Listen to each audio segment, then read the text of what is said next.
네, 여러분, 오늘 우리가 읽은 이 시편 57편, 이 57편은 표제가 있습니다.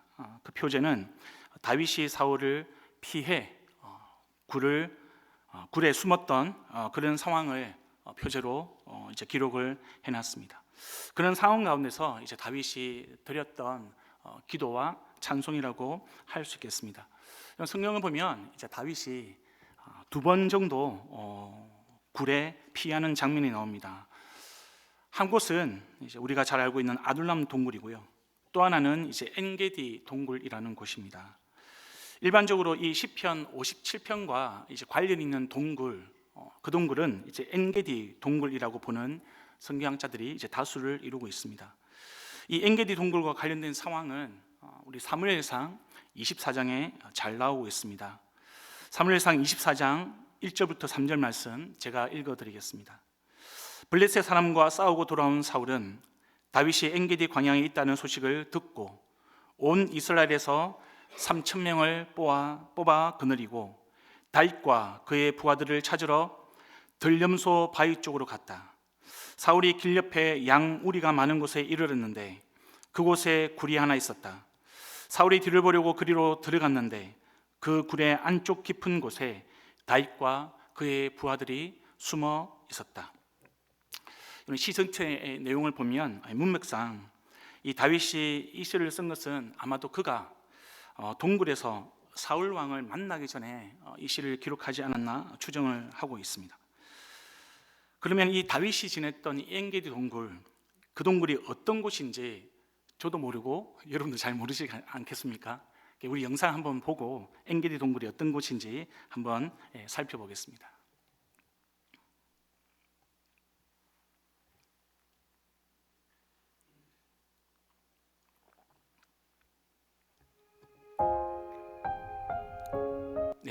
네.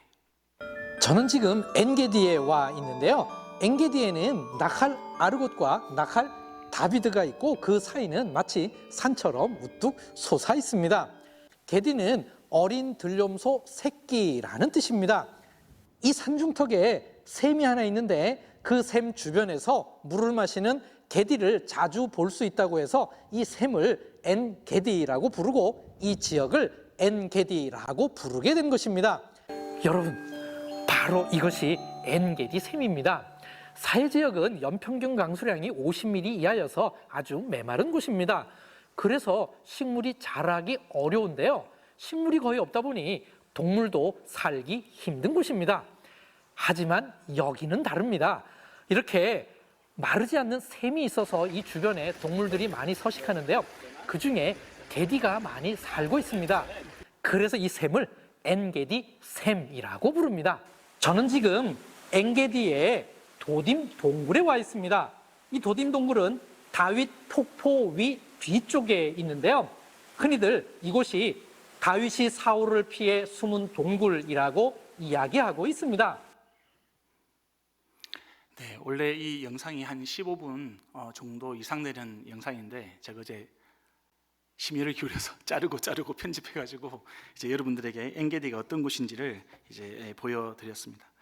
여러분, 이 엔게디 동굴을 보시니까 삭막한 그런 광야 가운데 있습니다. 근데 이 동굴만 있는 것이 아니고요. 그 동굴 근처에 또 1년 내내 마르지 않는 샘물도 있습니다. 그러니까 이 광야에서 동굴 생활을 했던 다윗의 모습, 그리고 그 근처에서 마르지 않는 샘물을 주신 하나님의 그 은혜를 생각하면서 오늘 말씀을 한번 좀 살펴보고자 합니다. 이 시편 57편은 1절부터 4절 그리고 5절부터 11절 이 두 부분으로 나눌 수 있습니다. 여러분, 1절부터 4절까지 말씀을 보시면 다윗이 하나님이여 나에게 은혜를 베풀어 주시옵소서 이렇게 시작을 합니다. 그것도 두 번이나 이제 반복을 하고 있죠.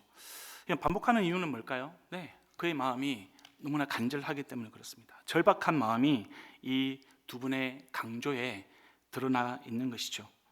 다윗이 지금 어떤 상황입니까? 네, 사울 왕에게 쫓기고 있고요. 잡히면 죽습니다. 그 다윗 한 사람 잡기 위해서 사울이 동원한 군사가 3,000명입니다. 3,000명.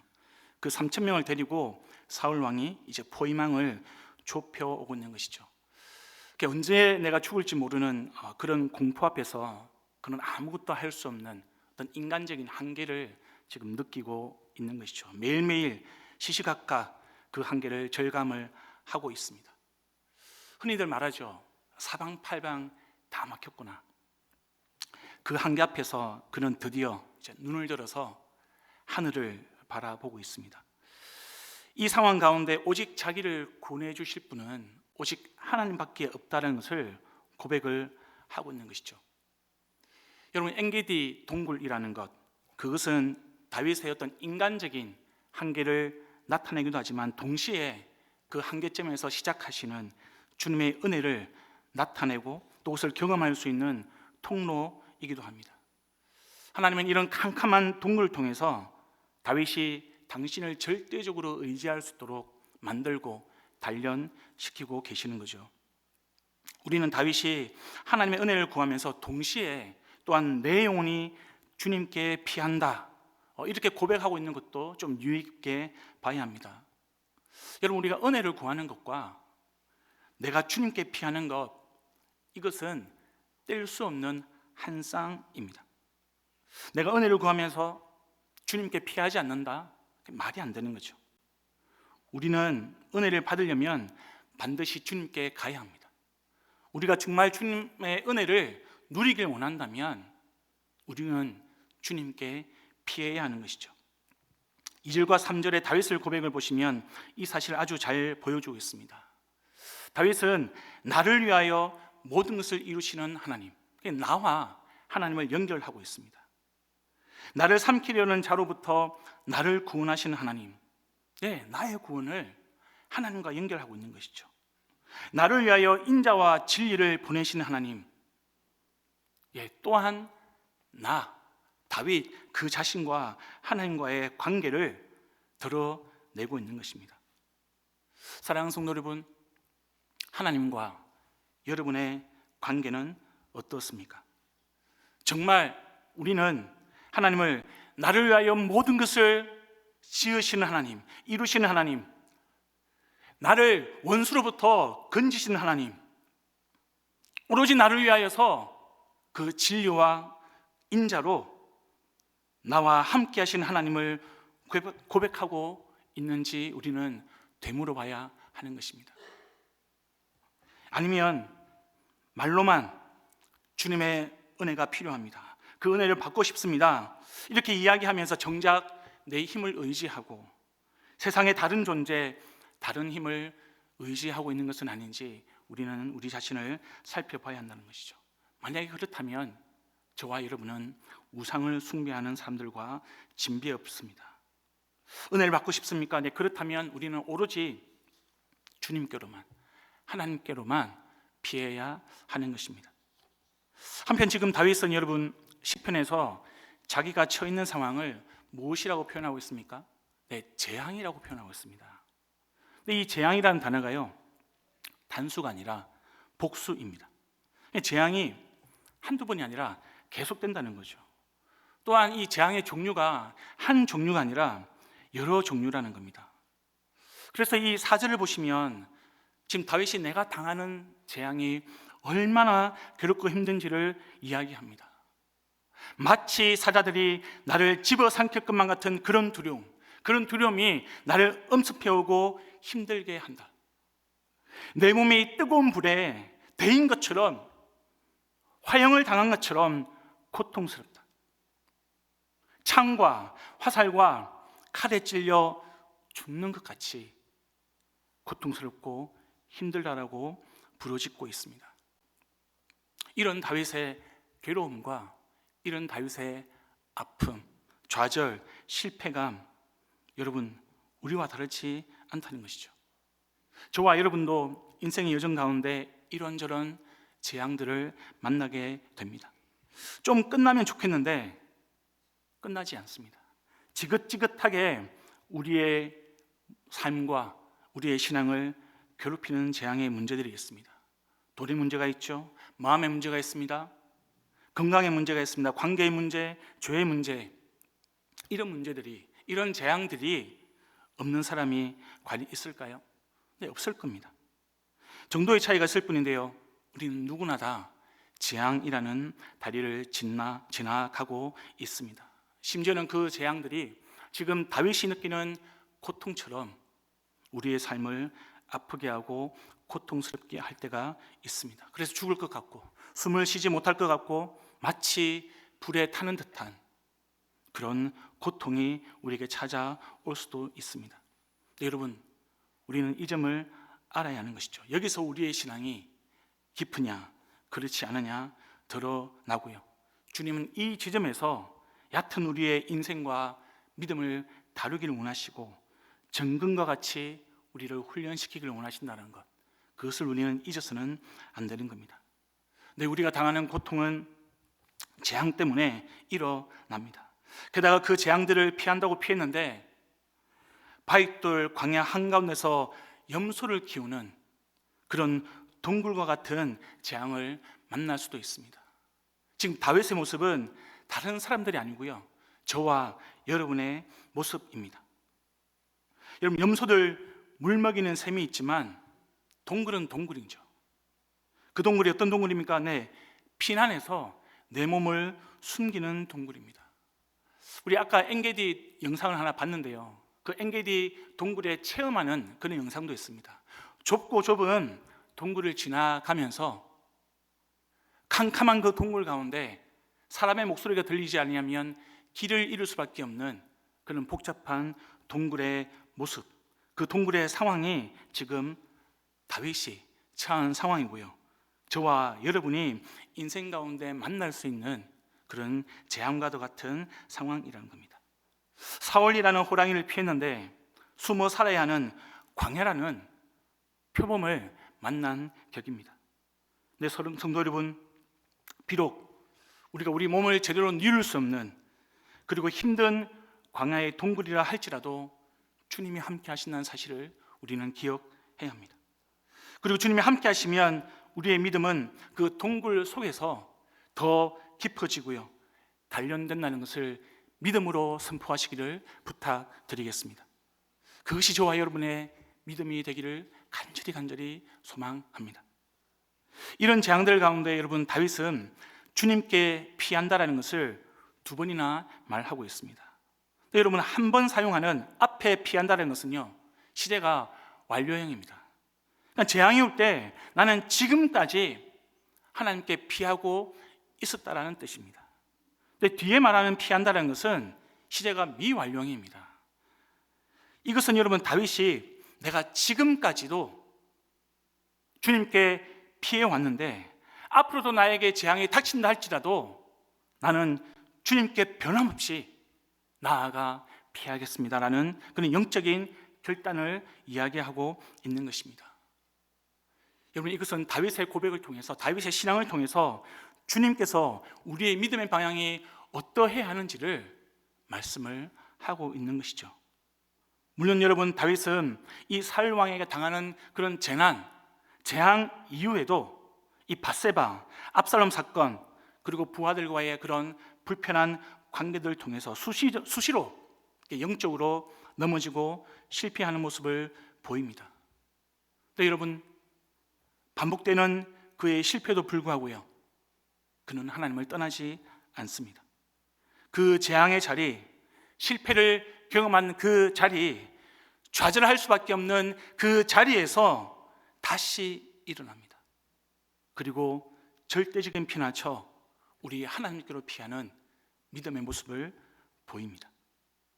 여러분, 이는 다윗의 일편단심의 믿음, 그것이 여러분 지금 5절과 또 11절까지 이루어지는 다윗의 찬미와 찬송의 원동력이라는 것을 우리는 기억을 해야 합니다. 여러분, 5절을 보시면 11절과 동일한데요, 지금 다윗이 비록 몸은 척박한 그런 광야 동굴에 있지만 그의 믿음의 눈이 동굴에 갇혀 있지 않다는 것을 우리는 인상 깊게 봐야 합니다. 지금 그의 시선이 어디에 있습니까? 네, 하늘 위에 높이 계시고 온 세계를 다스리는 하나님께 머물러 있습니다. 그 하나님을 바라보고 있습니다. 상황은, 현실은 캄캄한 동굴인데 누군가 인도하지 않으면 길을 잃을 수밖에 없는 그런 동굴인데 그의 입술, 그의 영혼을 통하여서 터져나오는 것은 온 세계와 온 우주 만물을 다스리시는 그 하나님을 향해 있다라는 사실입니다. 지금 다윗은 자신의 피난처 되신 하나님이 어떤 분이신지 놀랍게 경험하고 있는 것입니다. 개인의 하나님, 이스라엘만의 하나님이 아니라 내가 믿고 내가 피하고 내가 의지하는 하나님은 우주 만물을 지으시고 온 세계를 지으시고 주관하시는 주님이시구나. 그것을 찬양하고 있는 겁니다. 네, 맞습니다. 주님께서 동굴 가운데서 지금 다윗의 믿음을 변화시키고 강하게 만들고 확장시키고 있습니다. 여러분, 다윗의 고백을 통해서 개인의 구원과 믿음이 단순하게 그 개인에게 머무는 것이 아니고요, 온 우주와 온 세계와 만민과 나라들까지 연결된다는 것을 우리는 깊이 새겨야 하는 것입니다. 다윗의 믿음뿐입니까? 네, 우리의 믿음 또한 동일합니다.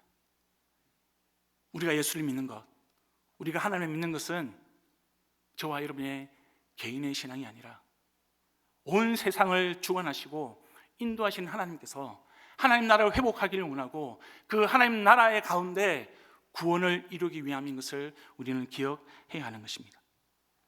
여러분, 7절부터 11절 말씀 보시면 이제 동굴에서 다윗의 신앙의 고백이 또한 이렇게 표현되고 있습니다. 내 마음이 주님께 확정되었습니다. 그리고 감사와 찬송으로 그의 고백을 이어가고 있습니다. 여러분, 확정되었다는 것은 내가 어떤 상황에서도 하나님을 상수로 두겠다는 겁니다. 어떤 상황에서도 하나님을 중심에 두고 내가 흔들리지 않겠다라는 마음의 선포입니다. 사랑하는 성도 여러분, 저와 여러분에게 인생에 있어서, 저와 여러분의 신앙에 있어서 우리 하나님은 상수이십니까? 아니면 변수입니까? 저와 여러분의 믿음이 다윗의 믿음처럼 이 동굴이라는 은혜의 통로를 통하여서 우리 하나님이 어떤 상황 가운데서도 변하지 않는 상수가 되기를 간절히 소망합니다. 비록 동굴에 있지만 다윗은 그 자리가 더 이상 내가 처한 상황이 아니라 이리저리 변하는 변수가 아니라 상수임을 고백하고 있습니다. 하나님께서 당신의 형상을 닮아가도록 이끄시는 그 영광의 자리라는 것을 그 상수 되신 하나님, 그 하나님으로 인하여서 고백하는 겁니다. 내가 잘나서 영광이 아니라 변수인 나의 인생을 상수이신 하나님이 견인하시고 인도하시고 변화시켜 가시고 항상 함께 하신다는 것을 지금 다윗이 고백하는 겁니다. 우리가 외치는 하나님의 영광은 나의 영광이 아니라 하나님께서 베풀어 주시고 공유해 주시고 누릴 수 있도록 만들어 주신 영광이라는 것을 잊어서는 안 되는 겁니다. 그 영광을 통하여서 우리는 세계 만민과 모든 나라를 구원하시는 하나님의 위대한 구원 사역 가운데 동참하는 것이죠. 이것을 깨달은 다윗이 피난처 동굴 가운데서도 주님께 감사할 수밖에 없는 그런 고백을 드리고 있는 것입니다. 여러분, 오늘 말씀을 묵상하고 설교를 준비하는 가운데 이 다윗의 모습 가운데 하나님이 베푸시는 은혜, 그리고 그 은혜의 하나님께 피하는 다윗의 모습, 그리고 그의 마음을 주께 확정시키고 하나님을 상수로 삼고 변수인 자기 인생을 거기에 맞춰가면서 하나님의 그 영광스러운 그 구원 사역 가운데 세계를 지으시고 우주 만물을 창조하신 그 하나님과 함께 하고자 하는 그 다윗의 소망을 생각할 때 저는 북한 지하교회 성도들의 모습이 오버랩이 되었습니다. 여러분, 북한 지하교회 성도의 기도라고 알려진 우리 영상 하나를 보고 설교를 이어가도록 하겠습니다.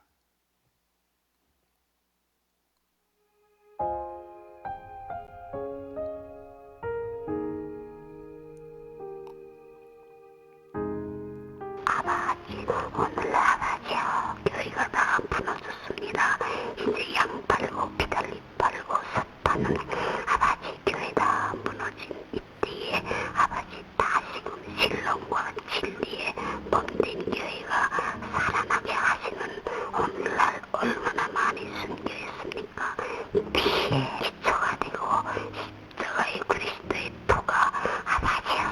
구원의 표가 되어서 이 민족을 아버지 구원하시라. 이 민족을 팔레스타인이 하시려고 아버지 역사하는 역사에 일선이 이 아들이 나셨습니다.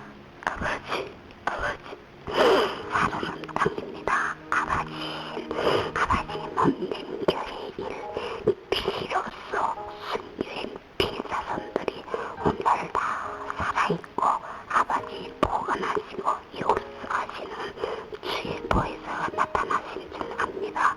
이제 불이 들기 전에 성신의 지혜와 청명을 주시고 무거운 짐진 사람들아 다 내게로 오라. 예, 여러분, 이 영상은 2011년도에 공개된 영상입니다. 이 기도를 올리는 할머니는요, 당시에 78세였습니다. 이 할머니의 신상에 대해서는 이렇게 익명의 그 사역자가 전달한 것이기 때문에 자세하게 아는 것은 힘들었지만, 그가 전해온 할머니의 신상은 이제 백두산 인근 지역에서 태어날 때부터 지하교회에서 신앙생활했던 성도로 소개를 하고 있습니다. 할머니의 부친은 교회 장로님이셨고요. 6.25 때 월남을 하셨습니다. 근데 이 딸이었던 그 할머니는 미처 빠져나오지 못하고요, 혼자 이 북한에 남아서 신앙생활을 이어오셨던 거고요. 이 기도는 그 할머니가 이불을 뒤집어 쓰고 하나님께 올린 기도라고 알려져 있습니다. 2011년도에 78세였으니까 지금 14년이 더 흘렀습니다. 만약에 살아계시다면 92세가 됩니다. 지금 살아계시는지 소천하셨는지 확인되진 않지만 1953년 휴전의 때로부터 우리가 계산해도요, 이 할머니는 70년 가까이를 세계에서 가장 이 박해가 심한 그 땅 가운데서 신앙생활을 해오셨습니다. 이런 북한에는 이런 할머니와 같은 분들이 아주 소수이지만 여전히 아직도 남아 있습니다. 우리는 그들을 그루터기 성도라고 부릅니다. 여러분, 이런 그루터기 성도들은 공산당이 이 북한을 지배하기 전부터 신앙을 가지고 온 신자들입니다. 북한에는 이런 그루터기 성도뿐만 아니라 이 새싹 성도로 하는 불리는 사람들도 있습니다. 이 사람들은 1990년대에 이 고난의 행군 시기부터 탈북이 이루어졌는데, 그 탈북한 이후에 중국 제3국에서 예수님을 영접하고 다시 북한으로 들어간 사람들을 이야기합니다. 물론 그들 가운데는 배교하는 사람들도 있습니다. 많은 수가 신앙을 굳세게 지키고 있다라고 알려져 있습니다. 더 놀라운 것은 우리 한국교회는 통일을 안 해도 된다라고 생각하는 성도들이 점점 늘어나고 있는데, 이 그루터기 성도들 그리고 새싹 성도들은 그 누구보다 주님 오실 날을 기다리면서 이 남과 북이 복음으로 통일이 되기를 간절히 기도하고 있다는 사실입니다. 네, 여러분, 이 북한 정권이 이 얼마 되지도 않는 이 지하교회 성도들을 제거하기 위해서 2020년에 반동사상 문화배격법이라는 것을 제정을 했습니다. 이 법은 남한이나 외세의 어떤 영상물, 출판물, 편집물 이런 것들을 유입하거나 유포하거나 소지하거나 시청하면 이제 엄벌에 처하는 그런 내용으로 구성되어 있습니다. 여기에는 기독교 관련 내용들이 다 포함이 되는 거죠. 위반하면 최소 5년형입니다. 그리고 최대 사형입니다. 개인의 예배나 기도는 물론이고요, 성경 구절 하나, 찬양가사 한 절이라도 발각되면 그 개인뿐만 아니라 그 개인을 그렇게 내버려 두었다라는 죄목으로 가족 전체를 벌할 수 있는 법이 바로 이 문화배격법입니다. 철저하게 이 국가의 통제 가운데 북한 주민들은 서로 감시하고 고발하는 그런 안타까운 상황 가운데 있습니다. 이런 상황 가운데 우리 북한의 성도들이 어떻게 그들의 믿음을 지키고 있을까? 목숨을 거는 거죠. 쪽복음, 낱장으로 된 성경, 그리고 빈 수첩에다가 성경 구절을 기록해 놓고요, 그것을 암송하는 겁니다. 닳도록 보고 또 보고 암송하면서 신앙을 이어가고 있는 것입니다. 그리고 사람이 없는 강가나 들판, 산으로 가서 찬양하고 기도 드리고 있습니다. 여러분, 이 지하교회 성도들에게 북한이라는 나라, 그리고 북한이라는 사회는 그 자체가 캄캄한 동굴인 것입니다. 근데 여러분, 이 지하교회 성도들에 의해서 이 캄캄한 동굴에 이상한 일이 벌어지고 있습니다. 실패와 절망, 단절과 고립이 자연스러운 그 동굴 가운데 이들은 소망을 품고 헌신하고 희생하고 감사하면서 살아가는 것입니다. 여러분, 북한에서 태어나서 굶주림에 시달리다가 중국으로 탈북했던 자매가 한 명 있습니다. 어느 탈북자들처럼 이 자매도 선교사가 운영하는 그 쉼터에서 처음으로 이제 성경을 접했습니다. 성경을 읽으면서 예수님을 영접하고 세례를 받았습니다. 그리고 이 자매는 충분히 한국과 또는 미국으로 갈 수 있었습니다. 네, 여러분, 그 자매는 그 길을 포기하고요, 다시 북한으로 돌아갔습니다. 왠지 아십니까? 네, 자기를 전도자로 부르시는 하나님의 부르심 때문이었습니다. 지금은 북한의 지하 가정교회를 만들고요, 비밀리에 복음을 전하고 있는 것으로 전해지고 있습니다. 그 자매의 고백이 이렇습니다. 보이뷰에 들키면 저는 노동교화소로 끌려가거나 더 큰 대가를 치를 수 있습니다. 그러나 저는 믿음의 걸음을 멈추지 않습니다. 또 다른 지하교회 성도는 이렇게 고백을 합니다. 저는 하나님께 감사드립니다. 그분은 언제나 어디서나 우리에게 사랑과 은혜를 보여주십니다. 지금도 마찬가지입니다. 우리는 하나님의 나라의 일꾼이라는 자부심으로 오직 그리스도를 전하며 그분을 위해 살고 있습니다. 사랑하는 성도 여러분, 저와 여러분은 지금 어떤 동굴에 있습니까? 우리 하나님이 다윗에게 그랬듯이, 그리고 북한 지하교회 성도들에게도 그랬듯이, 어떤 동굴이 우리 가운데 있는지 모르겠지만 그 동굴 가운데 있는 저와 여러분에게 동일한 은혜와 구원을 베풀어 주십니다. 그리고 그 동굴에서 우리의 믿음이 단련되고요, 우리의 마음이 확정되고 우리가 다른 누군가가 아니라 하나님을 닮아가는 영광을 경험하게 될 것입니다. 그리고 그런 저와 여러분의 믿음을 통해서, 삶을 통해서 모든 나라, 모든 민족을 구원하시는 하나님의 역사에 우리는 동참하게 될 것입니다. 저와 여러분이 남들보다 더 많이 가지는 것, 남들보다 더 많이 누리는 것으로 감사하는 것이 아니라, 비록 캄캄한 동굴이지만 그 속에서 우리와 함께 하시는 하나님의 은혜, 나를 구원하시고 나의 이웃을 구원하시고 나의 가족을 사랑하시며 모든 영혼들에게 구원을 베푸시길 원하시는, 모든 나라를 구원하기를 원하시는 그 하나님의 사랑, 그리고 그 사랑 안에서 당신의 나라를 완성해가는 그 하나님의 구원 가운데 동참하고 삶으로 주께 감사하는 삶 되기를 주님의 이름으로 축원드립니다. 여러분, 오늘 주보에 57편 1절부터 12절이라고 아마 나갔을 겁니다. 12절은 없습니다. 오늘 설교를 마무리하면서 여러분 이제 받으신 주보에 보시면 주보 설교 요약하는 면이 있습니다. 그 면에 시편 57편 12절이라 쓰시고, 나의 감사, 내 인생 가운데 나의 동굴에서 하나님이 베푸신 은혜를 생각하고 그 은혜에 감사하는 고백을 한번 적어보시기를 권면드립니다. 그 권면을 통해서 주님이 주시는 큰 은혜를 다시 한번 경험하기를 주님의 이름으로 축복드립니다.